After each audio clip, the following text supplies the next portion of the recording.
¿Qué nos vuelve mexicanos? De los frijoles, el nopal, los bigotes, el rebozo, el chile, el mariachi, el tequila, los tacos, la salsa, los burros pintados de cebras, la gente con sombrero y zarape, hasta la violencia, el narcotráfico, la corrupción y el desierto.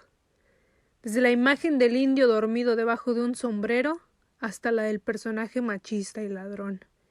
Así nos movemos en las líneas de los estereotipos y la realidad mexicana, de lo chido y surreal que es ser mexicano. Hablar de identidad nacional va más allá de pertenecer a una comunidad, pues la identidad es la piel social, es un ir y venir de tradiciones, religión, música, comida, ideologías, mitos y costumbres.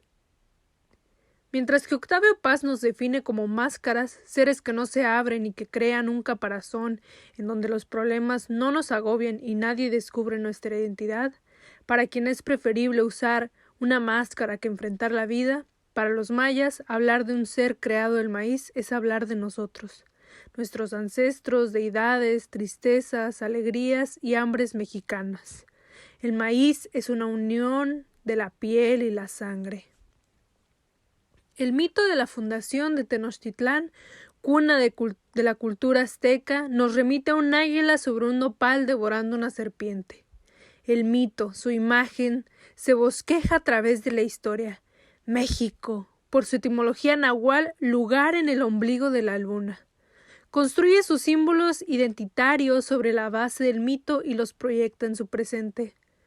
Los españoles y la conquista no pudieron desterrar los mitos indígenas, y aunque crean otros ligados a la religiosidad por medio de la Virgen de Guadalupe, se transfigura en la lucha y dependencia de los rebeldes la imagen de la rebelión. Antonio Caso plantea la identidad mexicana desde la herencia del indio y el español. Al mezclarse las dos razas, el resultado fue una amalgama de defectos donde esencialmente el mexicano no posee las mejores características. ¿Y cómo poseerlas si arrastramos una lucha de identidades, los traumas de Cortés y la conquista intentando formar un pueblo colectivo con dos culturas tan diversas? La identidad de México independiente se construye en la unión de la historia, los mares y montañas, desiertos, ritos, mitos, flora, fauna, alimentos y lenguaje. La nación sobrevive en el mito de la grandeza y gloria del pasado y la ceguera de la miseria del presente. Bajo nuestros pies, en nuestros hombros y espaldas se aferra la tragedia en que vivimos y somos. Arrastramos las limitaciones de nuestra historia, pero no nos arraigan imperios españoles, y esa es nuestra ventaja. Darle fin a la revuelta, poner de acuerdo los ideales extranjeros con lo propio, lo nuestro, ser capaces y fuertes, no sucumbir a la contienda. Me veo obligado a hablar una lengua que no he inventado yo mismo. En esa línea, en nuestro lenguaje nos hemos vuelto extranjeros. Somos antología de otras identidades, reproducción y robo. Plagio del plagio, ecos. En mi espíritu y en mi carne está presente la herencia de los muertos. Mi pensamiento es deudor de los difuntos y de los vivientes. Mi conducta está guiada, aún contra mi voluntad, por seres que no conozco o que desprecio. Escribe el furioso Goggins, protagonista del libro Gog, Papini. México no ha sido un pueblo inventor, es imitador. En su esencia sigue presente la herencia de los muertos y la influencia de los seres que desprecia. Conquistadores, de la que habla Gog. La historia de la identidad mexicana se ha basado en querer ser otro sin poder conseguirlo, derivado del esquema europeo y fruto de un complejo de inferioridad, según Samuel Ramos. Caso nos recuerda que nos vincula la lengua, la fe y las costumbres. Asimismo, una secuencia de dolores y sangre. Nos exhorta a ver estos vínculos y unificarnos como un alma colectiva en la que nos alentamos unos a otros y se enlazan los heroísmos. En otras palabras, para él la idea del mexicano tiene sentido a partir de su disposición a construir una patria. Pero somos una nada en el devenir social del mundo. Estamos muy detrás de las grandes civilizaciones, siempre en vías de desarrollo, estancados. Es primordial ver por nuestro pueblo sin imitar el régimen político-social de Europa, Debemos aplicarnos a desentrañar de las condiciones geográficas, políticas, artísticas de nuestra nación los moldes de nuestras propias leyes, formas de convivencia, ideales mexicanos. ¿Qué es México entonces? ¿Qué es lo mexicano sino su devenir en el tiempo? Esencia o existencia del ser mexicano. Roger Bartra, en su libro La jaula de la melancolía, desmitifica la idea de una identidad rígida del mexicano. Bartra utiliza la metáfora del axolotl, una especie de salamandra endémica de México, para representar la dualidad de nuestra condición. El axolotl no es ni terrestre ni totalmente acuático. Su biología implica el cambio y la adaptación, la metamorfosis. En analogía, nuestra concepción de la identidad del mexicano y de su carácter es también cambiante. La respuesta está en nuestras tierras, en los pies y manos mexicanas. Seamos lo que sea que queramos ser, pero sin imitar, adaptándonos. ¿Tendremos el poder adaptador y sobreviviente del axolotl? Se alza el viento, tratemos de vivir, nos replica Paul Valéry. ¿Son las fiestas patrias una forma de impulsar la identidad nacional? Los festejos para celebrar la consumación de la independencia de México han servido a través de los años para impulsar la identidad nacional, explica Israel Álvarez Moctezuma, académico de la Facultad de la Filosofía y Letras. ¿Qué relación tiene México con la muerte? El desprecio a la muerte no está reñido con el culto que les profesamos. Ella está presente en nuestras fiestas, en nuestros juegos, en nuestros amores y en nuestros pensamientos. Morir y matar son ideas que pocas veces nos abandonan. La muerte nos seduce, puntualiza Paz. Donde los susurros nos atraen, la muerte nos seduce. Día de Muertos, tradición que trasciende el tiempo y la memoria mexicana del olvido. Raíces que se remontan a miles de años. Tradiciones de adoración que practicaban los aztecas y nahuas. En la actualidad, honramos a los seres queridos con ofrendas, altares adornados con flores, velas, fotos, comida y pertenencias especiales de la persona recordada. Los elementos más comunes de nuestra unión son las calaveras y calacas en forma de dulces, muñecos y máscaras para representar la muerte como parte de la vida más que algo que temer. ¿Qué nos retribuye el arte mexicano? Toda obra nace por la inquietud de un artista por depositar en un cuadro, una fotografía o una canción aquello que lo desborda o por retratar su realidad. Ante la intensidad y necesidad de plasmar sensaciones, surgen increíbles obras artísticas que hablan desde el México prehispánico, colonial, revolucionario o hasta el moderno. El arte es un testigo de la identidad del país y un transmisor de sensaciones, de retribuirnos todo lo que los artistas depositan en sus obras. Arte prehispánico. Una de las manifestaciones artísticas más representativas de nuestra tierra es el arte prehispánico. Expresiones desarrolladas por las culturas anteriores a la conquista española y que dejaron un legado importante a través de la arquitectura, arte plumerío, textiles, cerámicas, orfebrería y pintura, entre muchas otras cosas. El mundo prehispánico comparte con las culturas mesoamericanas el culto al maíz, la escritura pictográfica, la concepción cosmogónica. Cultura olmeca. Seguramente las cabezas colosales son las obras de arte que más reconoces de la cultura olmeca. Piezas esculpidas de grandes piedras de basalto de más de 2 metros de altura y 25 toneladas de peso, como la que da la bienvenida al Parque Museo La Venta en Villahermosa. Arte colonial. Más tarde llegó la etapa colonial con la colonización española. Durante esta etapa, el arte de México entremezcló las visiones y los materiales que usaban los nativos con los materiales y visiones europeos. A partir de aquí se hicieron muchas representaciones con la evangelización como tema central y la construcción de diferentes iglesias como eje básico. Durante la época de la colonia, la pintura mexicana estuvo fuertemente influida por los temas religiosos y enfocados a la técnica mural. Los grandes retablos y los bajorrelieves de espíritu indígena construyeron las formas más frecuentes de la escultura de aquel tiempo. Del siglo XVII sobresale la extraordinaria obra de Sor Juana Inés de la Cruz, el personaje más importante de la literatura en aquellos años y en toda la época virreinal, y hasta algunos dicen que en toda la historia de México, en cuyos escritos poéticos trata del amor y de la mujer.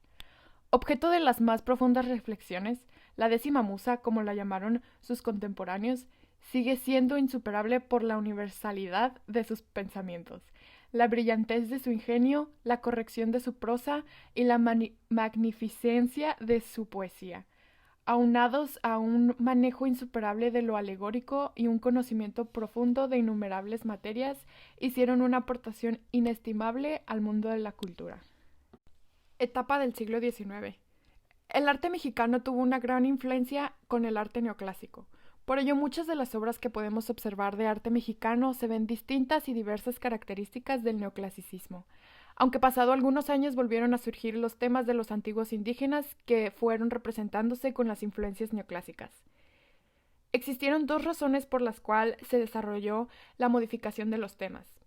La primera de ellas es que la población mexicana inició una desacreditación a la cultura colonial. La segunda razón fue un movimiento artístico que se originó en 1830 y que afectó no solo a México, sino a todo el mundo. En la primera mitad del siglo XIX, el estilo romántico de las pinturas fue introducida en México y en América Latina por los viajeros extranjeros que se sentían interesados por el nuevo país independiente. Durante esta época, algunos artistas siguieron a los pintores románticos europeos en su deseo de documentar las diversas culturas de México, siguiendo el estilo del costumbrismo derivado de la palabra costumbre. El estilo de estos pintores no solo era renacentista, también utilizaban otros más. A mediados y finales del siglo XIX, las academias de América Latina comenzaron a convertirse del fuerte neoclasicismo a la academia realista, con representaciones más realistas, con especial énfasis en los detalles. Los temas más plasmados eran retratos de clases altas, escenas vivásicas y batallas, especialmente las de la época de la independencia.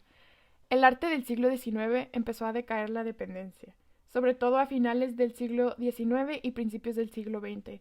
Durante el Porfiriato, la pintura, la escultura y las artes decorativas se limitaron la mayoría a imitaciones del estilo europeo, en especial en los temas religiosos. Y aquí viene lo chido. Etapa del siglo XX.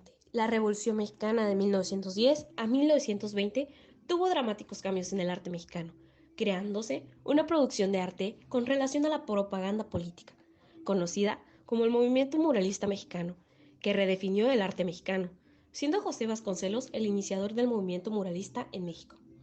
El primer protagonista de la producción de murales modernos en México fue Gerard Murillo. Luego le siguieron Diego Rivera, David Alfaro Siqueiros, José Clemente Orozco y también Fernando Leal. El muralismo.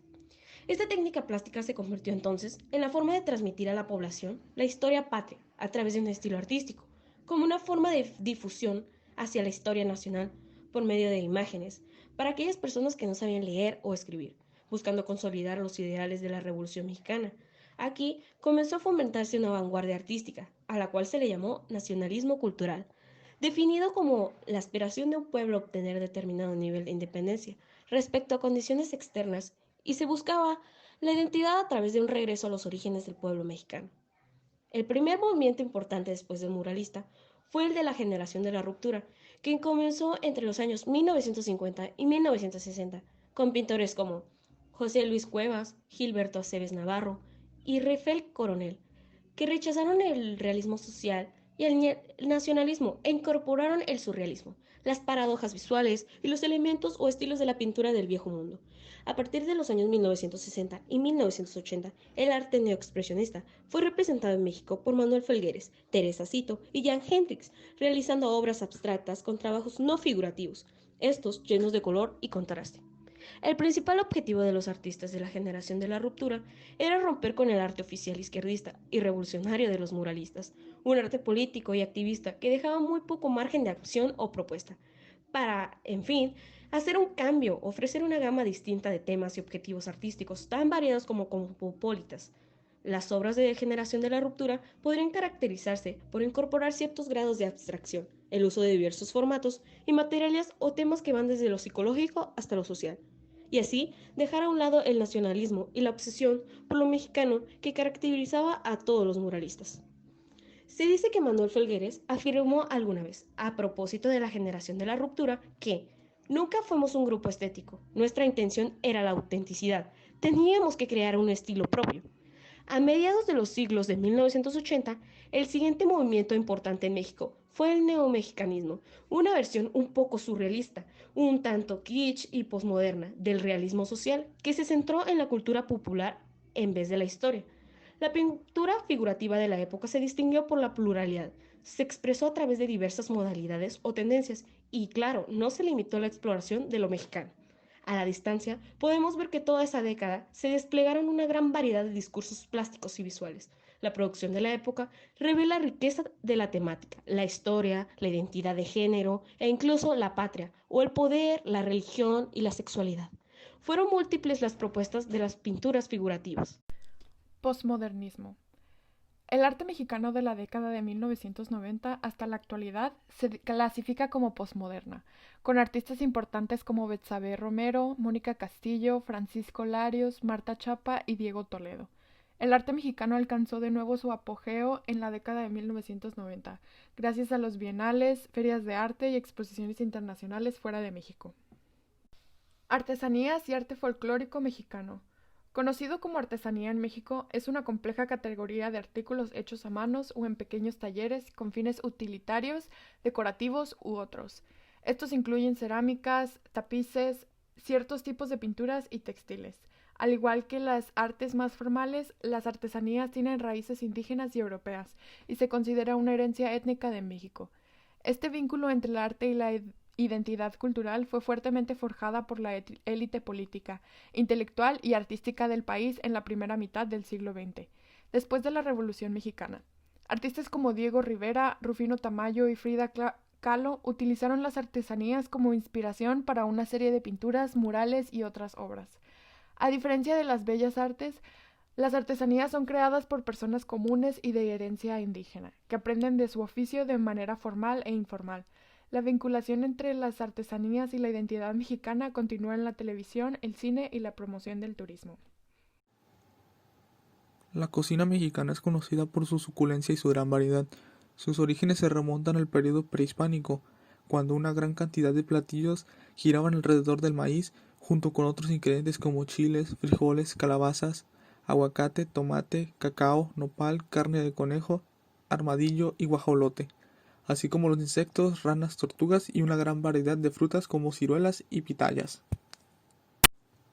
Con la llegada de los españoles también se dio un mestizaje en la gastronomía y los platillos precolombinos se vieron enriquecidos con la introducción de frutas, azúcar, aceites, cereales como el trigo, especias como el orégano y la pimienta negra, ganado vacuno, ovino, pollos, cerdos, leche y arroz, entre otros. Así, nacieron los platillos que han dado gran fama mundial a la gastronomía mexicana, como el mole, los chiles en nogada, la sopa de lima, la cochinita pibil, las carnitas y los famosos tacos, entre otros. También surgieron bebidas como el tequila, la cerveza, aguas frescas de diversas frutas tropicales, atole champurrado y por supuesto el chocolate.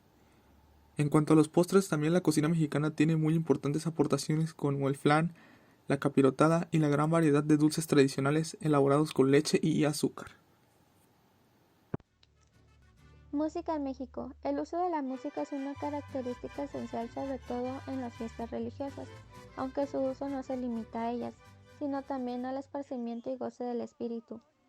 En unas y otras ocasiones representan un papel de importancia, ya que todas las veces que en ellas se cantaban las tradiciones de hechos remotos protagonizadas por ciertas tribus, describían acontecimientos importantes como lo podían ser epidemias, guerras, victorias y fracasos, entre otros.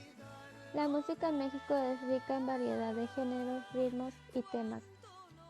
Es fruto del mestizaje entre las tradiciones europea y americana, pero tienen profundas raíces de lo prehispánico y de una tercera raíz, África, que, aunque poco reconocida en otros ámbitos culturales, es una música donde adquiere mayor relevancia.